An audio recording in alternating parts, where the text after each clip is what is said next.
纵观人类发展历史，科技创新是引领民族进步、国家发展的不竭动力。从公元6世纪到17世纪初，在世界重大科技成果中，中国一直占54%以上。但到了19世纪，这个数字骤降为0.4%。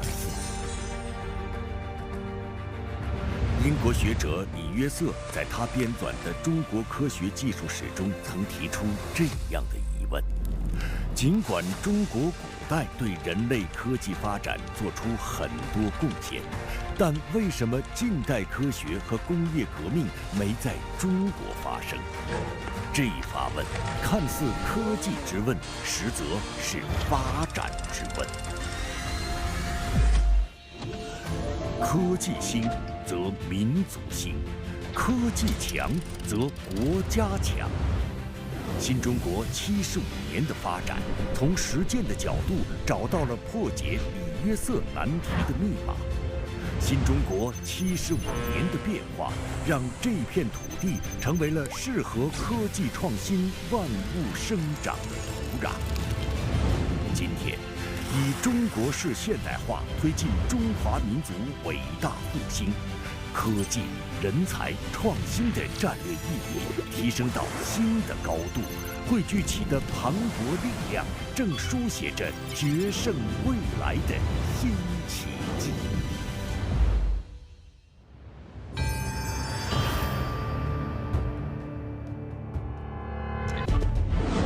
Doubly labeled water laboratories in China.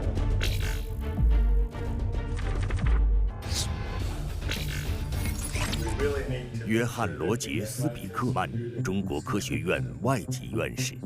这位英国生理学家于2011年来到中国工作，建立了中国首个人类双标水实验室，使用稳定同位素作为介质来破解人体代谢难题，也让中国成为继英、美、日等国后极少数拥有双标水技术的国家之一。It's the best place in the world to do science at the moment. It's not a sort of closed opinion, it's a very open-looking attitude.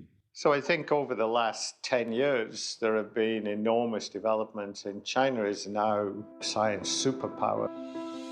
今天，和约翰·罗杰斯比克曼一样，越来越多的优秀科学家和创新人才向着中国而来。中国工程院和中国科学院的外籍院士有278位，中国研发人员全时当量由2012年的324.7万人年提高到2022年的635.4万人年，稳居世界首位。然而，当时光回到75年前，新生的共和国人才家底薄如一张白纸。1949年，全国5.4亿人口，文盲率高达80%，专门科研机构仅有30多个，自然科学研究者不足500人。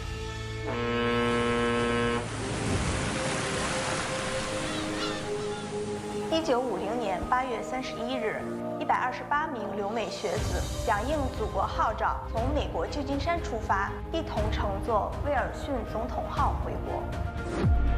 1949年，中华人民共和国的成立，给海外的中国留学生带来了民族振兴、国家富强的希望。一艘艘巨轮满载着一颗颗知识报国的赤子之心，驶向百废待兴的共元。到1957年初春，归国的海外学者已达3000多人，约占新中国成立前全部海外留学生和学者的半数以上。回国是不需要理由的，回国的科学家和这些留在国内的这些科学家，他们是我们新中国科技事业的主要的奠基人。因材汇聚，基础出成。以1949年中国科学院正式成立为起点，全国各级科研机构逐步恢复建立起来。到1956年，全国已有地方科研机构239个，研究人员4000余人。就在这一年的春天，党中央向全党全国发出了向科学进军的号召。1956至1967年科学技术发展远景规划纲要随之出台。这个被称为12年规划的方案，将发展以原子弹、导弹为代表的尖端科技放在了首要位置。就是制定这样一个这么长期的规划，世界范围内都没有过。12年规划的一个方针叫重点发展，迎头赶上，以满足国家重大需求的任务来带动学科的发展。1955年，在美国被软禁5年之久的钱学森，终于冲破重重障碍，回到祖国。那时，人们很难想到，他的归来将会启动一场怎样惊天动地的壮举。上根大将就跟我谈谈，他说：“中国人搞导弹行不行？”我说：“外国人能搞的，难道中国人不能搞？”外国人能搞的，中国人也能搞。数万名来自四面八方的建设大军奔赴青海省海晏县金银滩草原。这个几乎与世隔绝的神秘家园，是我国第一个核武器研制基地。是因为保密的原因就消失了。原来在这拍过一个电影叫《金银滩》，也不能放了，这个地方就划为禁区了。84岁的魏世杰离开金银滩已经20多年，那片遥远的戈壁荒滩，在地图上消失的岁月，驻留着他火热而沉默的青春。大学生到祖国最需要的地方去，到最艰苦的地方去。一进去的时候，那是6、7月份下雪，不能任何讲。我们呢发的工作证上写的是国用综合机械厂，没有地址，也没说在青海，他都也不知道这是干什么。做隐姓埋名人，干惊天动地事。在那些几乎与世隔绝的日子里，魏世杰固定的任务就是负责炸药部件的性能测试。天天与炸药打交道，他比任何人更能体会粉身碎骨的寒意。工号爆炸了，快救人！发生一次爆炸，离着我们很近，紧挨着。第2天我们到现场看的时候，找不到那个一个像样的，就是成块的那个遗体没有。但是我们国家交给我们制造一个共和国的盾牌，核盾牌。在这个地方，即使是牺牲了，应该是也是光荣的。就是这群谁也没有搞过原子弹的人，在荒无人烟的戈壁沙漠默默钻研，让一穷二白的新中国一次又一次在世界舞台上迎来高光时刻。起步1964年10月16日，中国第一颗原子弹爆炸成功。3、2、1，起爆！1967年6月17日，中国第一颗氢弹通报试验成功。点火！点火！1970年4月24日，中国第一颗人造卫星东方红1号发射成功。那个时候，中国那个条件，能把第一颗卫星在那个年代里把它扔到天上去，确实是一个螺丝钉都是中国自己搞的，真是感觉到扬眉吐气。从一穷二白起步，积贫积弱的新生共和国，在中国共产党的引领下，迅速集中和调动了一切可能的力量和资源，涌现出一批追赶世界水平的重大科技成果。1977年，关闭了10年之久的高考大门重新打开，春雷滚滚破寒霜，10届青金赴考场。中国科学院院士郝跃至今还清晰地记得当时内心按捺不住的喜悦。当时广播宣布恢复高考，那个时候确确实实是非常兴奋。我觉得，对自己来讲，觉得机遇来了。经过40多天工作之余的紧张备考，西双版纳地质队勘探工人郝跃最终考取了西安电子科技大学。1978年，当20岁的郝跃在大学校园里如饥似渴求学时，这一年的3月，全国科学大会在北京隆重举行。大会阐述了科学技术是生产力，知识分子是无产阶级的一部分等著名论断。这次大会标志着我们民族历史上最灿烂的科学的春天到来了。1986年3月，王大珩、王淦昌、杨家池、陈方允4位2弹1星元老联名提交了一份关于跟踪研究外国战略性高技术发展的建议，这就是后来为世人所知的863计划。党中央为此拨付100亿元专款，这相当于当年全国财政总支出的1/20。这样的决断和投入，让新中国科技的腾飞站上了更高的起点。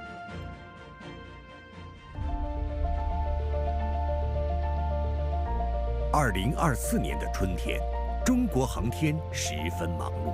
各号注意，我是北京。5月3日，嫦娥6号探测器成功发射，要从月球背面挖土回来。在此之前，神舟18号载人飞船顺利发射升空，我们是圆满成功。神舟18号打开出舱舱门。神舟18号明白。5月28日18时58分，神舟18号的3位航天员圆满完成了首次出舱活动。这是中国航天员在空间站阶段的第15次出舱活动。我已出舱，感觉良好。30余载，从零筑梦，从无人到载人，从一人到多人，从舱内到舱外，中国人在太空的印记不断刷新。而这一切的起点就源于863计划的实施，使我国载人航天研究正式列入了国家重点发展计划。1992年，中国载人航天工程正式立项，戚发轫被任命为神舟飞船总设计师。曾经参与过东方红1号的他，当时已年届花甲，却义无反顾地挑起了重任。我这一辈子搞航天，体会了要想强大，只能靠自己，靠不了别人。作为总设计师，你就要做到，等航天员上天的时候，你说你上去吧，一定能回来，我要签字，感觉到压力很大。对未知的探索需要莫大的勇气，甚至牺牲。科学探索这里边肯定有风险，那么高风险的职业总是要有人去做，那么谁来去做呢？既然你选择了这个责任，你就应该有这个担当。饱经各种极限条件的考验，2003年10月15日，中国第一艘载人航天飞船迎来真正的大考时刻。我奉命执行首次载人飞船飞行任务，准备完毕，待命出征，出发！6、5、4、3、2、1，点火！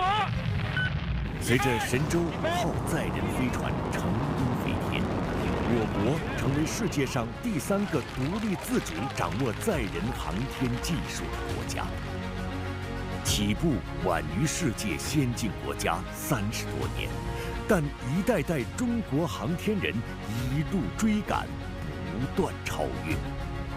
2022年底，中国空间站全面建成。这一建设科技强国、航天强国的重要引领性工程，成为了太空中最闪亮的星。中国空间站永远值得依赖。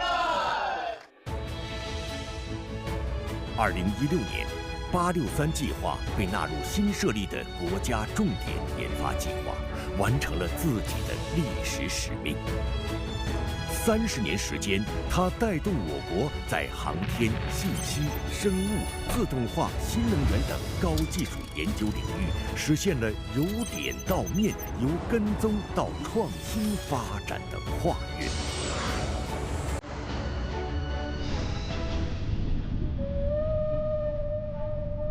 在深邃的海底里面，每一寸空间都被无尽的黑暗和寂静包围。人类对他们的探索呢，才刚刚开始。深海，地球最神秘的地方之一。2002年6月，科技部正式批准设立国家15863计划7000米载人潜水器重大专项。当时，国外载人潜水器的最大下潜深度仅为6000米。作为蛟龙号载人潜水器的副总设计师，胡振宇团队近乎白手起家，用10年时间实现了中国载人深潜从0到1的跨越。此后，在125-863计划的支持下，深海勇士号载人潜水器成为中国人继续攀登的科学高峰。尽管下潜深度回撤到4500米，但它更重要的意义在于实现自主创新。蛟龙号上很多技术其实是受制于人的。我们要发展我们自己国家的深海装备体系的话，必须要有我们自己的技术体系，一步一步的去推进。历时8年艰苦攻关研究，2017年10月，深海勇士号完成海上试验，关键零部件的国产化率提升至91.3%。中国的深海探秘者们并没有停下探索的脚步。2020年11月10日，中国首个10000米级载人潜水器“奋斗者号”在马里亚纳海沟成功坐底，下潜深度达10909米，创造了中国载人深潜新的纪录。亲爱的观众们，海底10000米的海底，妙不可言。希望非常的感慨，非常的激动。通过20年，终于是利用我们自己的技术，实现了全球最深处的载人深潜，这还是了不起的。这20年还是非常值得回忆和骄傲的一件事情。2020年，在奋斗者号的诞生地无锡太湖之滨，深海技术科学太湖实验室组建成立。眼下，科研人员正在打造一座移动的海上实验室。不容易，终于下水了，我们的船。这艘全长110米的庞然大物，是全球首艘深远海绿色智能技术试验船。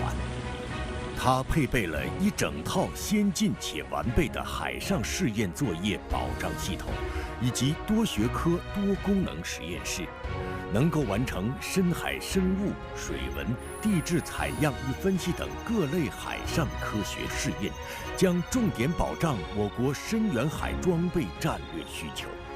深海、基地、网络、外太空，这作为国家安全的4个新空间。也按照习近平总书记的要求，在未来的发展的过程中，我们太湖实验室有信心建立一支这个深远海装备的研发体系，向强国迈进。人类认知的边界在哪里？中国正在向深空、深地、深海要答案。从浩瀚太空到10000米地景，从冰封极地到大洋深处，新领域的探索展示了中国探索者的勇气和智慧，点亮了人类文明科技树。站在新的历史起点，习近平总书记强调，大国重器必须掌握在我们自己手里，要通过自力更生，倒逼自主创新能力的提升。从党的18大提出实施创新驱动发展战略，到党的19大明确创新是引领发展的第一动力，再到党的20大将实现高水平科技自立自强，进入创新型国家前列，列入2035年国家发展的总体目标。科技如果没有独立自主，发展的命门便会被别人拿捏。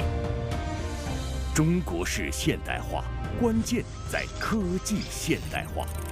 习近平总书记指出，我国广大科技工作者要以与时俱进的精神、革故鼎新的勇气、坚韧不拔的定力，面向世界科技前沿，面向经济主战场，面向国家重大需求，面向人民生命健康，把握大势，抢占先机，直面问题，迎难而上，肩负起时代赋予的重任，努力实现高水平科技自立自强。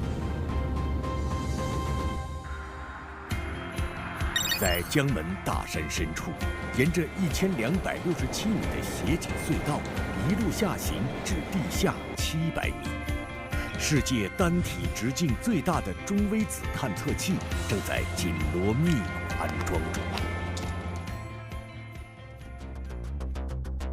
263块有机玻璃板即将在2024年底合拢。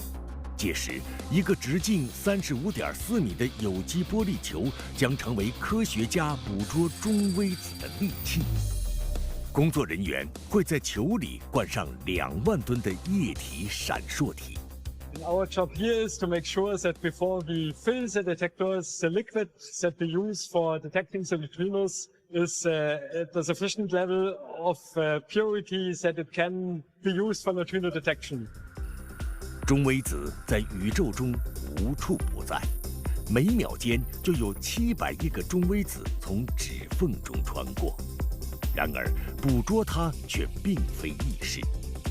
江门中微子实验室正是国家为研究这个幽灵粒子、揭秘宇宙起源而建设的大科学装置。北京时间今天中午，2016年科学突破奖获奖名单在美国加州硅谷揭晓。2016年，王贻芳代表大亚湾中微子实验团队登上了世界领奖台。通过大亚湾的实验，我们取得了一定的成绩，也奠定了一个技术和人才队伍的基础。那到了江门的话，它的实验的规模、技术难度都上了一个新的台阶。习近平总书记强调，当前新一轮科技革命和产业变革深入发展，科学研究向极宏观拓展，向极微观深入，向极端条件迈进，向极综合交叉发力，不断突破人类认知边界。党的18大以来，我国不断强化基础研究顶层设计和系统布局，在量子信息、干细胞、脑科学、类脑芯片等前沿方向取得一批具有国际影响力的重大原创成果。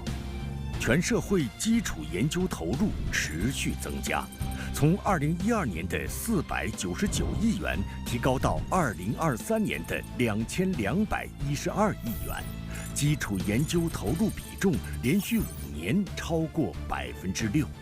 一个高效、协同、开放的国家创新体系也成为基础研究的强大助力。江门中微子探测器研制最难的一道关，就是被称为探测器眼睛的光电倍增管。当中微子被捕获时，夜闪将发出微弱的光。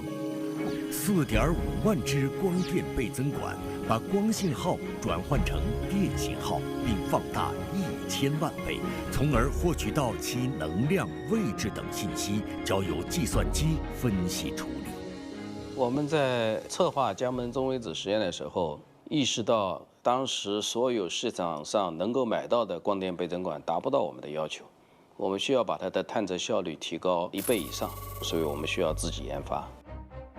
在长达几十年的时间里，光电倍增管市场一直都被国外公司垄断。实现光电倍增管国产化，就如同横在科研工作者面前的一座高山。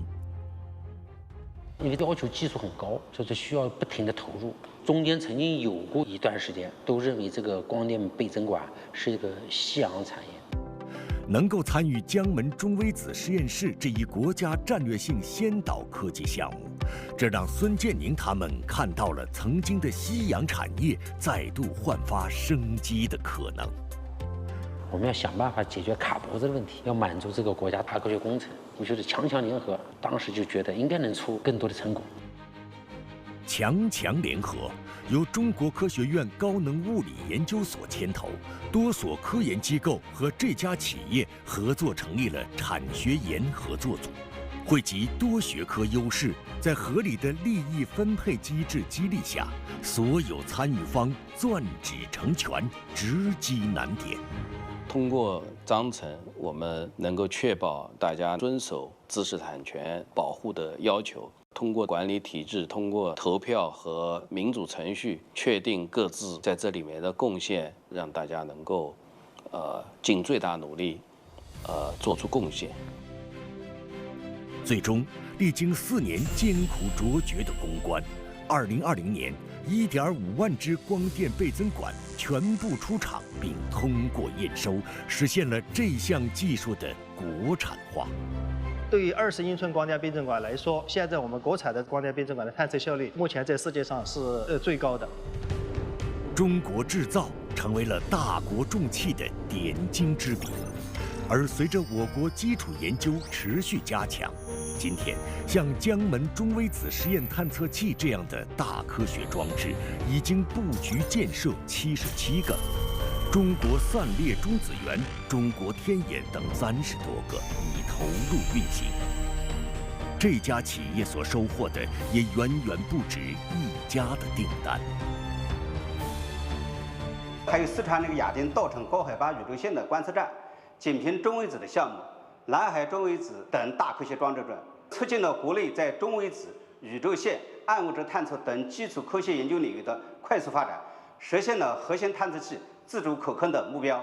100年未有之大变局、变乱交织的这个情况下，新型举国体制就是统筹一切可以用于创新的力量，集中力量呢，补短板、断长板，创造我们可以快速发展的这个优势。党的20届3中全会强调，健全新型举国体制，提升国家创新体系整体效能。聚焦中国式现代化重大场景需求，以创新联合体为抓手，打造新型举国体制新载体，各地热潮涌动，战鼓震撼。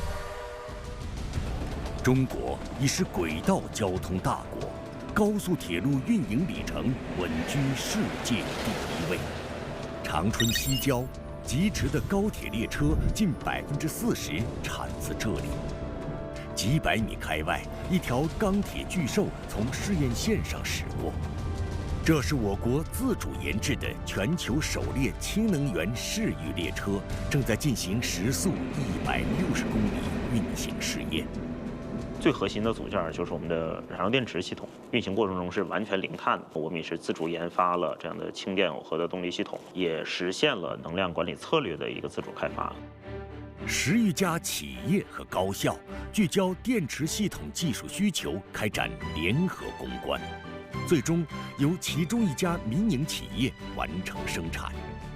这2家有着25年合作关系的央企和民企，从过去单纯的供求双方变成了创新搭子。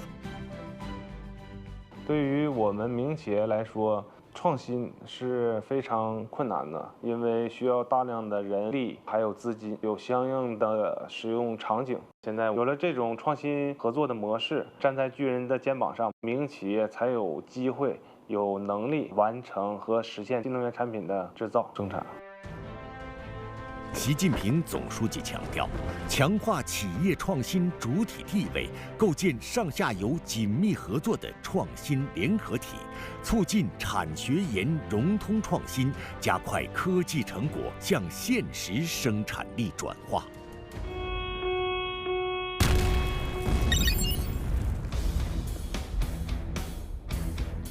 在河南的这个金属木矿，一场爆破按计划结束后，无人挖掘机和无人卡车相继自主进场作业。智慧矿山井然有序，安全高效，一切都听命于300米开外的智能调度中心。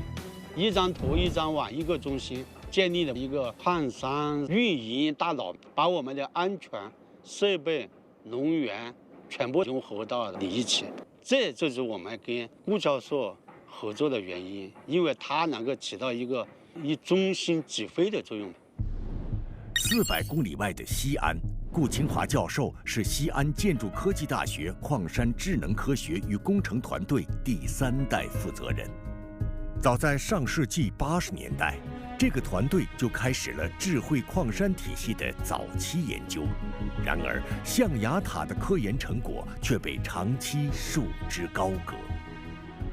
我们基本上很多的科研都领先于市场，就是大概在10年这样，但是后期呢没有进行推广应用。高校有技术，企业有需求。顾清华原本以为市场化推广顺理成章，然而在当时的条件下，植物科技发明属于国有资产，在创业过程中如果失败，那就可能面临国有资产流失。要想释放科技创新潜力，就要啃下改革硬骨头。2022年3月，陕西在全省高校院所开展科技成果转化3项改革试点，直击科技成果转化中的堵点、难点。把这个植物科技成果进行单列，解决了我们不敢转。第二方面就是禁止免责，让我们整个的这个管理体系也能够大胆的往前闯，就为我们整个的这个成果转化其实保驾护航了。党的18大以来，我国形成了一批支持科技成果转化的链条和平台。新修订《中华人民共和国促进科技成果转化法》等法律法规，将科技成果转化中的使用权、处置权、收益权等，尽可能地赋予科技创新的主体和人员。2012年到2023年，全国技术合同成交额从6000亿元增长到6.15万亿元。创新决胜未来，改革关乎国运。习近平总书记指出，如果把科技创新比作我国发展的新引擎，那么改革就是点燃这个新引擎必不可少的点火器。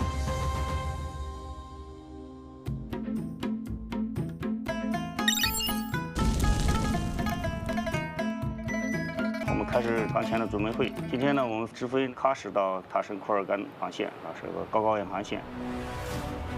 执行这条航线飞行任务的，正是国产支线客机 ARJ-21，也是我国高原机场第一次迎来国产飞机定期航班。说起国产客机，C919的一飞冲天，让中国人的大飞机梦成为现实。事实上，除了C919，ARJ-21也堪称国产骄傲。这是我国首次按照国际民航规章自行研制、具有自主知识产权的中短程新型涡扇支线客机。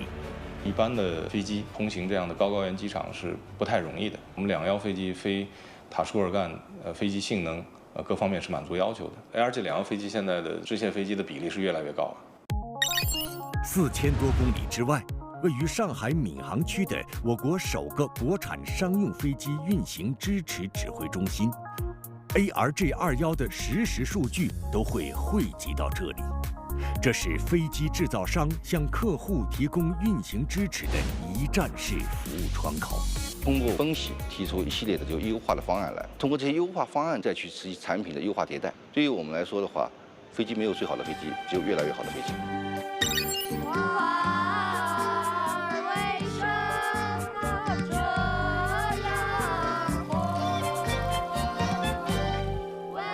来到我们美丽的新疆帕米尔高原，我们帕米尔高原呢也有一个机场，也是我们新疆高原机场，直接就可以坐飞机到我们的塔县来啦。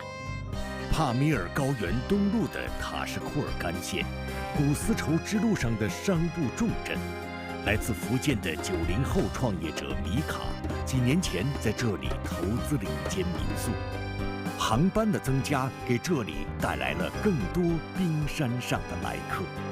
2020年来塔县的时候，它是没有这种商业化、特别豪华的酒店。今年5星级这种酒店啊，它也入驻了塔县，房间每天基本上都会爆满。这2年发展是特别快的，肉眼可见的。这些边疆地区，你一旦用大的机型进去，你会发现飞机坐不满，所以这种支线机型的话，恰好弥补了这个空当。我们也希望在不久将来啊，在中国天空上看到更多的中国飞机。今天，国产大飞机 C919已经累计交付10架 ，ARJ21已经交付140多架，在全球10家航空公司运营，累计在国内外开通了500多条航线。科学技术从来没有像今天这样推动国家进步，造福人民群众。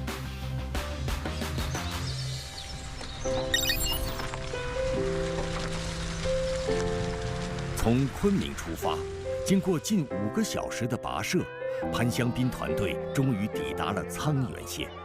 他们将对全县1万多名儿童进行先天性心脏病筛查。现在是有点大。平时上体育课你追得上大家吗？12岁的小曹在这次筛查中被确诊患有先天性心脏病。明天我们准备给孩子做手术，我们就是大概有个半小时，我们就把手术给他做完。先天性心脏病是先天性畸形中最常见的一类，其发病率会随着海拔升高而增加。沧源县先心病发病率远高于内地7%到9%的均值。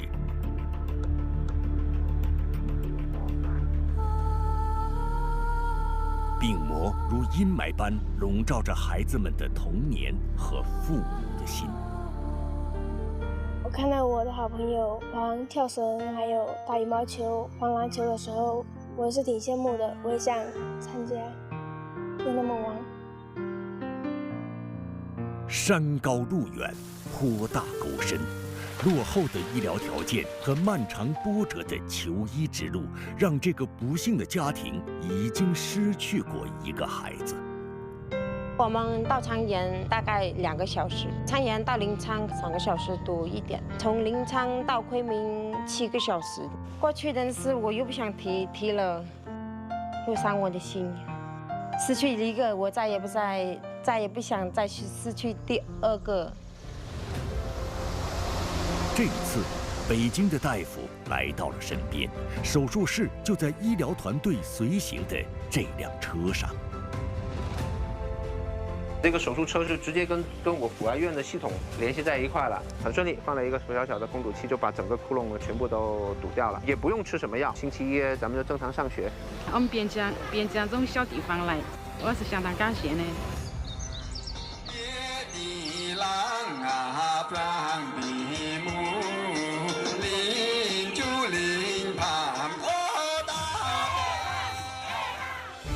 把心脏手术从要到大城市大医院做的大手术，变成走村串寨的上门手术。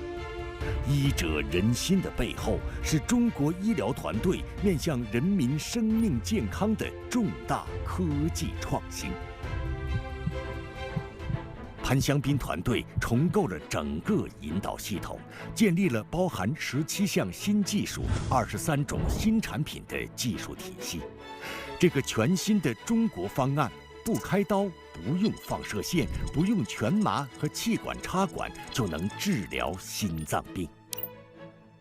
这就是总书记反复讲到的原创性、颠覆性的创新才是新质生产力。那么它的优势是非常明显的。首先，没有放射线了，我们可以保护患者、保护医护人员，显著降低了对医疗设备的依赖程度。我们将近能够节约1/3的医疗费用。超声引导还带来一个更大的优势，就是非常的适合推广应用。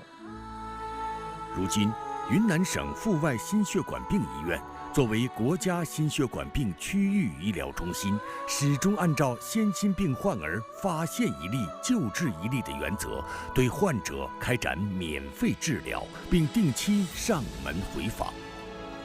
China, 1 year is normal. For some patients, we are going to take 8 months. 团队已经培训了全球32个国家1000余名医生。超声引导介入技术体系被联合国评选为全球推广项目，这是中国医疗技术首次获得联合国资金及外交体系的支持向全球推广，已在68个国家1042家医疗机构应用，挽救患者20余万人。中国医生用科技创新切实推动构建人类卫生健康共同体。China has been spending a lot in science and technology and innovation. So cooperation in that field is not only good for China, they are also very critical to us as China and South Africa as developing countries to cooperate in these fields so that we remain globally competitive. If you are not competitive, you'll always be a follower. We don't want to be followers. We want to be participants in this journey for new development. 大国崛起，科技为先。中国科技发展以实力告诉世人，里约瑟之问已经永远成为历史。中国式现代化的新航标正在引领创新驱动的中国号巨轮乘风破浪，向着2035年建成科技强国的战略目标奋勇前进。